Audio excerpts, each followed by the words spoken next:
Anda menyaksikan Kompas Bisnis Saudara bersama saya Putri Oktaviani. Rapat Dewan Gubernur Bank Indonesia pada 20 hingga 21 Mei memutuskan menurunkan BI rate sebesar 25 basis poin menjadi 5,5%. Keputusan ini konsisten dengan perakiraan inflasi tahun 2025 dan 2026 yang rendah dan terkendali dalam sasaran 2,5 plus minus 1%. Rapat Dewan Gubernur Bank Indonesia pada 20 hingga 21 Mei 2025 memutuskan menurunkan BI rate sebesar 25 basis poin menjadi 5,5%. Suku bunga deposit facility sebesar 25 basis poin menjadi 4,75%. Dan suku bunga lending facility sebesar 25 basis poin menjadi 6,25%. Memutuskan untuk menurunkan BI rate sebesar 25 basis point menjadi 5,50%, 5,5%. Demikian juga suku bunga deposit facility turun sebesar 25 basis point menjadi 4,75% dan suku bunga lending facility turun sebesar 25 basis point menjadi 6,25%. Keputusan ini konsisten dengan perkiraan inflasi tahun 2025 dan 2026 yang rendah dan terkendali dalam sasaran 2,5 plus minus 1%, upaya mempertahankan stabilitas nilai tukar rupiah sesuai dengan fundamentalnya, serta untuk turut mendorong pertumbuhan ekonomi yang berkelanjutan. Bank Indonesia akan terus mengarahkan kebijakan moneter untuk menjaga inflasi dan stabilitas nilai tukar rupiah dengan tetap mencermati ruang untuk mendorong pertumbuhan ekonomi sesuai dinamika perekonomian global dan domestik.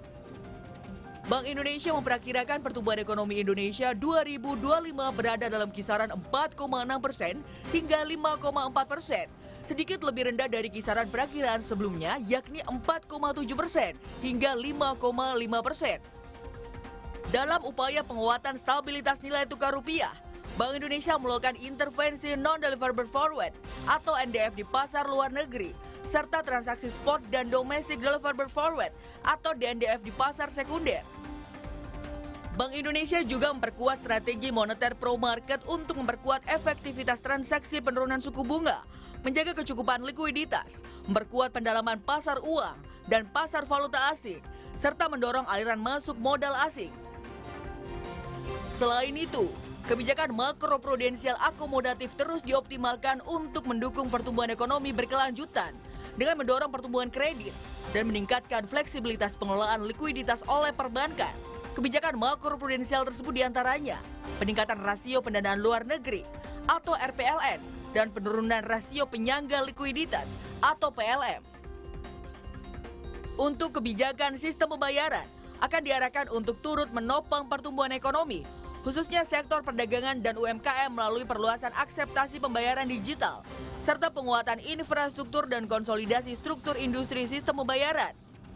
Selain itu, Bank Indonesia juga terus memperkuat sinergi kebijakan dengan pemerintah untuk menjaga stabilitas dan mendorong pertumbuhan ekonomi yang sejalan dengan program Asta Cita pemerintah. Sinergi kebijakan dengan Komite Stabilitas Sistem Keuangan atau KSSK juga diperkuat untuk menjaga stabilitas sistem keuangan dan mendorong pertumbuhan ekonomi. Tim Liputan Kompas TV. Berikutnya Saudara, laporan Badan Pimpinan Daerah Perhimpunan Hotel dan Restoran Indonesia Jakarta menunjukkan penurunan okupansi atau kunjungan pelanggan pada triwulan pertama 2025. Akibatnya, mayoritas pelaku usaha mulai melakukan efisiensi besar-besaran. Survei pada Mei 2025 melibatkan 30 responden yang merupakan pemain industri perhotelan di Jakarta. Dalam survei ini, 96,7 responden melaporkan tingkat okupansi atau kunjungan pelanggan triwulan pertama tahun 2025 turun dibandingkan triwulan pertama tahun 2024.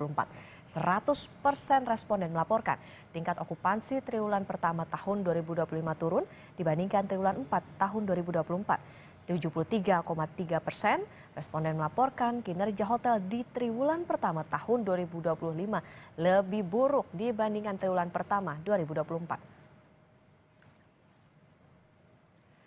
66,7% responden dalam survei ini meyakini segmentasi yang turun berasal dari pasar pemerintahan. 70% responden bahkan bilang akan mem-PHK pekerja. Sementara itu, 56,7% responden memprediksi akan mengurangi 10 hingga 30% karyawan. Saat ditanya mengenai kondisi dan permasalahan industri hotel di Jakarta, 96,7% responden bilang telah mengurangi pekerja harian. Kemudian 37,7% responden menjawab akan mengurangi staf, 46,7% responden telah melakukan cuti di luar tanggungan alias unpaid leave, dan 37,7% akan mengurangi gaji dengan skema pengurangan hari kerja. Sementara itu, saudara, 70% respon bilang terbebani kenaikan tarif air PDAM. 66,7% responden terkendala banyaknya kewajiban sertifikasi. Secara garis besar, survei Perhimpunan Hotel dan Restoran Indonesia menunjukkan 3 persoalan yang dihadapi industri hotel di Jakarta, meliputi penurunan tingkat hunian dan hasil usaha, peningkatan beban biaya, permasalahan terkait regulasi.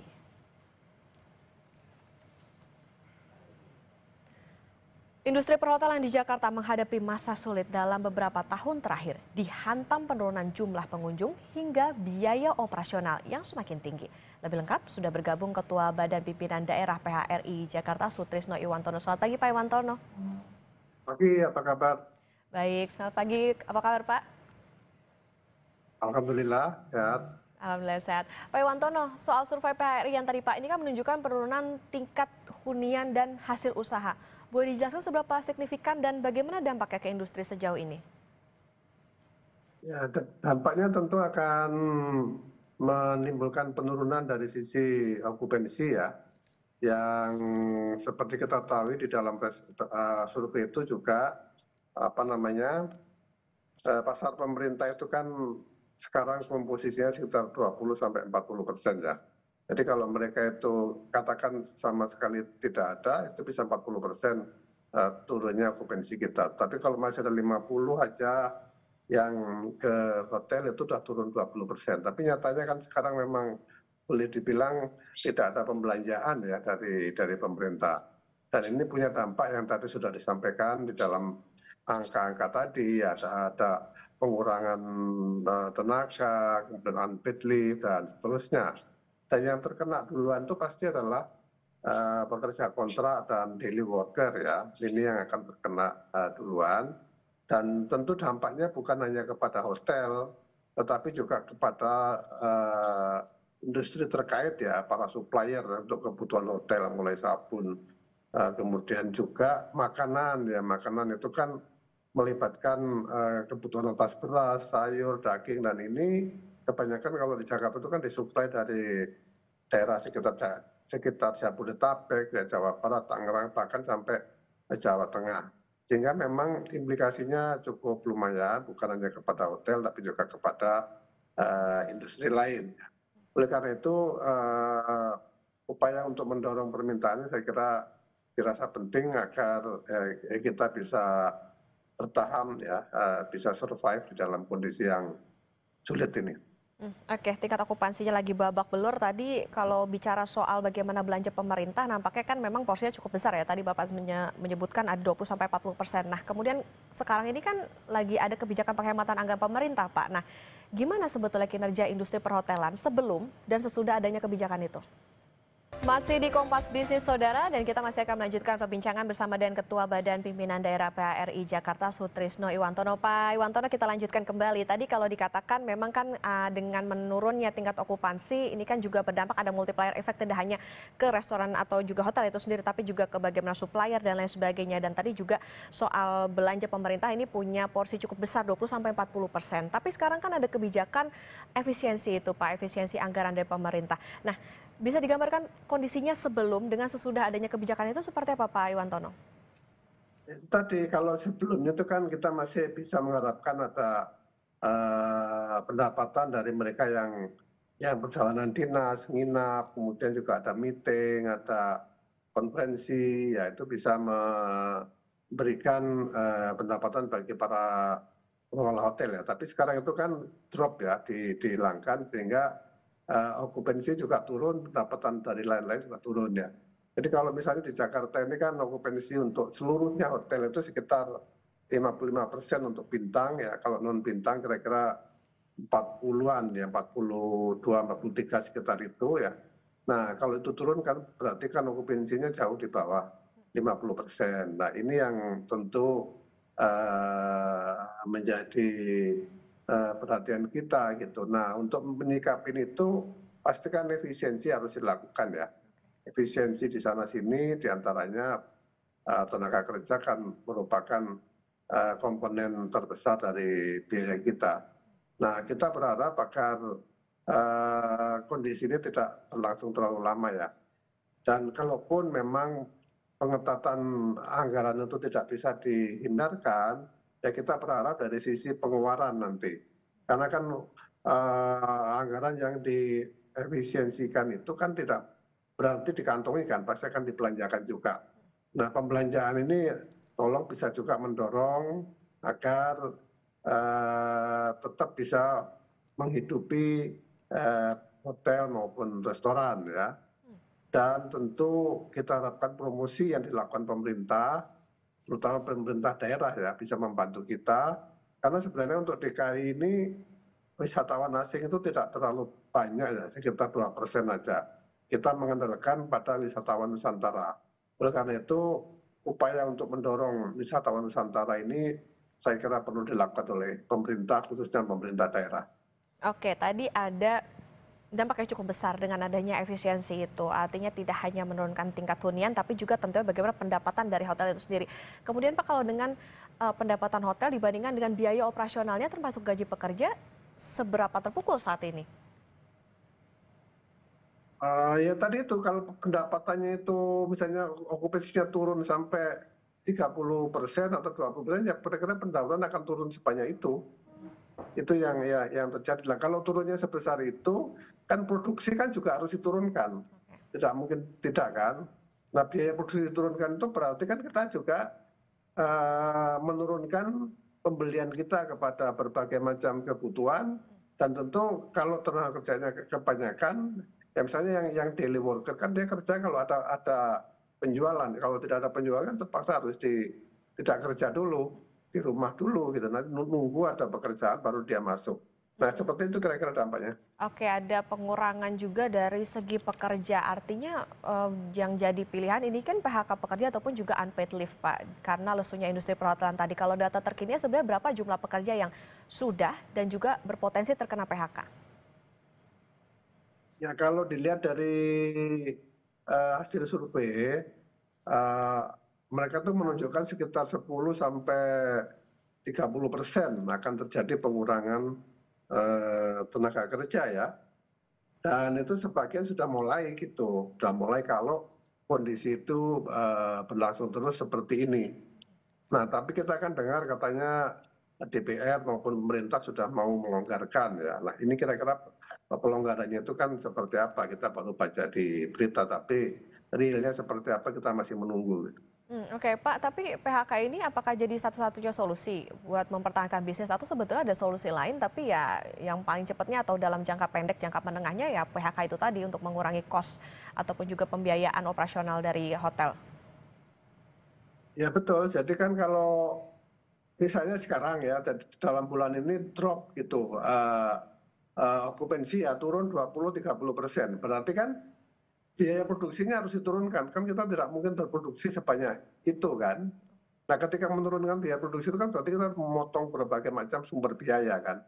Nah, sumber biaya yang dipotong itu kan yang misalnya yang pekerja harian ya, pekerja daily worker itu, atau yang kontrak itu yang kemudian dikurangi lebih dulu kan. Kita misalnya tadinya belanja ayam misalnya 1 kuintal, nah sekarang ternyata permintaannya turun. Nah, kita kurangi, jadi mungkin cuma 80 kilo atau 70 kilo. Nah, ini semua kan akan terjadi seperti itu. Kan tidak mungkin dong misalnya kalau yang nginap di hotel turun, yang makan di restoran hotel turun, kita masih memproduksi sama dengan sebelumnya kan tidak mungkin. Pasti kita akan turunkan. Nah, implikasi turun itu adalah kepada biaya. Itu sudah pasti. Oke, itu tadi soal PHK Pak. Tapi ada nggak Pak yang sampai opsi jual hotel? Segenting inikah kondisi perhotelan di Jakarta? Dalam survei kita tidak sampai ke sana ya. Tapi kondisi kalau mau lihat hotel yang dijual itu bisa dilihat OLX. Ya oleh itu banyak sekali tanda-tanda tentang hotel yang dijual. Itu bisa dilihat. Pak Iwantono? Ya, halo. Oke, baik. Mungkin izin diulangi kembali Pak, tadi ada masalah terkait dengan audionya. Oke, jadi kalau yang lapor mau dijual itu tidak sampai ke PHRI, tapi kalau kita mau lihat berapa data penjualan bisa dilihat di OLX. Itu tiap hari akan nampak itu berapa banyak hotel yang dijual ya. Itu memang tidak hanya hotel, tapi ada juga penginapan, ada kos-kosan, ada yang lain-lain. Tapi angkanya cukup besar lah, itu di atas 300-an itu kurang lebih. Oke, ini artinya memang dampaknya cukup besar tidak hanya dari segi pengurangan PHK itu tadi, tapi juga bagaimana operasional hotel ke depannya. Pak Iwantono, solusi tercepat apa yang saat ini dibutuhkan untuk industri hotel? Solusi tercepat tolong dibantu untuk mempromosikan pariwisata agar orang berwisata sehingga mereka akan tinggal di hotel. Yang kedua, tolong pemerintah jangan menambah beban-beban biaya ya, misalnya biaya air sekarang naik 70% lebih, biaya gas naik 20%, nanti juga ada pajak reklame dan sebagainya. Nah, pungutan-pungutan yang tidak perlu, termasuk sertifikasi itu tolong ditangguhkan dulu gitu ya, sampai kita memang bisa adaptasi dengan kondisi ini. Oke, Pak, tapi kalau terkait dengan komunikasi dengan pemerintah seperti apa Pak? Kalau tadi kan dianggapnya karena ada efisiensi, artinya di suatu hari begitu akan ada belanja gitu untuk tadi okupansi hotel, membantu okupansi hotel dan juga mungkin ke restoran juga. Saya kira kalau dengan pemerintah misalnya dari Dewan Pimpinan Nasional PHRI itu sudah ketemu juga dengan Menteri Pariwisata ya, dan saya juga ikut pada waktu itu. Dan beliau juga memahami kondisi ini dan tentu akan berusaha untuk mencari jalan keluar gitu ya. Kita dengan pemerintah daerah, dengan dinas pariwisata juga selalu komunikasi ya, berhubungan. Tapi kan tidak bisa diselesaikan hanya dengan satu sisi. Ini penyelesaiannya memang harus komprehensif. Oke, solusi yang ditawarkan setelah dengan adanya komunikasi itu apa Pak Iwantono?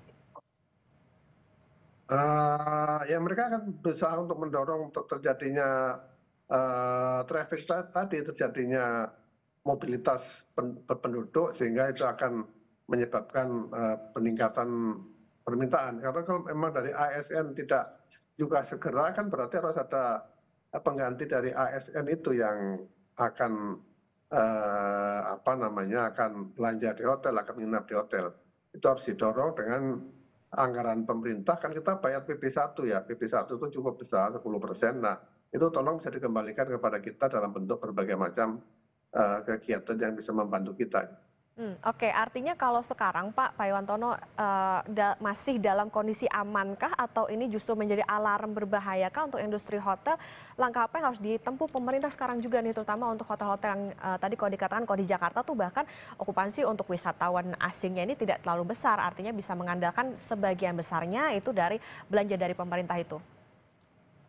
Ya itu tadi, kalau yang mau bangkrut tentu ya siapa sih yang mau bangkrut ya, semua orang ingin hidup bagaimanapun juga. Tapi kalau ini tidak dibantu secara intensif oleh pemerintah, tentu arahnya itu akan semakin susah ke depan ya. Dan itu jangan lupa bahwa hotel dan restoran di Jakarta ini saja ya itu sudah bisa menyerap 600.000 lebih tenaga kerja. Dan selain tadi itu keterkaitan dengan industri lain. Nah ini perlu diperhatikan, dan juga sumber PAD ya. Hotel dan restoran itu menyumbang 13% PAD dari pemerintah DKI Jakarta, dan saya kira ini juga berlaku bagi daerah-daerah lain ya, bukan hanya di Jakarta, di Bali, di Jogja dan di tempat-tempat lain. Oleh karena itu pemerintah pun tentu berkepentingan lah untuk bisa menghidupi kita ini. Oke, ini menjadi peringatan juga untuk pemerintah bagaimana bisa mendorong tidak hanya sekedar promosi tapi juga membantu bagaimana okupansi karena tadi sekarang yang terjadi adalah bahkan ya terpaksa harus mengurangi pekerja 10-30% bahkan ini tentu harus menjadi perhatian pemerintah. Jadi bagaimana pendapatan hotel ini bisa terus terjaga karena tadi ada multiplier effect tidak hanya untuk hotel itu saja tapi juga ada yang lain di belakangnya seperti misalnya supplier dan lain sebagainya. Terima kasih Pak Sutrisno Iwantono, Ketua Badan Pimpinan Daerah PRI Jakarta sudah bersama di Kompas Bisnis. Sehat selalu Pak Iwantono.